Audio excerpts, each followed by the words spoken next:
নমস্কার বন্ধুরা, বেঙ্গলি ওল কুকিংয়ের তরফ থেকে আপনাদেরকে স্বাগত। আমি আজকে করলার মুচমুচে ভাজা বানাবো। এখানে করলাগুলো আগের থেকে লবণ আর হলুদ মাখিয়ে রেখেছিলাম।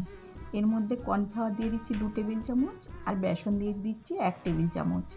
হাফ চা চামচ চাট মশলা দিচ্ছি, হাফ চা চামচ লঙ্কা গুঁড়ো দিচ্ছি। হালকা হাতে ভালো করে মাখিয়ে দিচ্ছি। এই করলা ভাজাগুলো একটুকুনো তেতো লাগবে না, আর কুড়মুড়ে হবে। বাচ্চারা করলা ভাজা খেতে চায় না, তখন এইভাবে করলা ভাজা করে দিলে তারা অনায়াসে খেয়ে নেবে। কড়াইতে 2 টেবিল চামচ সাদা তেল দিচ্ছি। তেলটা ভালোভাবে গরম হয়ে গেছে। এবার মাখিয়ে রাখা করলাগুলো দিয়ে দিচ্ছি।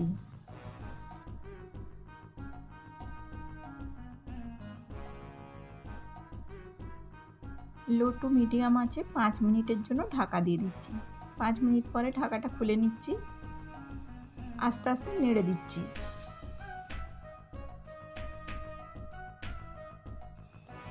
সবগুলো উল্টে দিয়ে আবার 3-4 মিনিটের জন্য ঢাকা দিয়ে দিচ্ছি।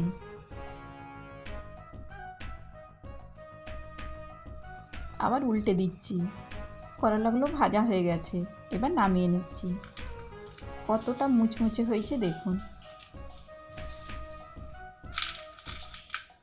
দেখে বোঝা যাচ্ছে খাস্তা আর মুচমুচে হয়েছে।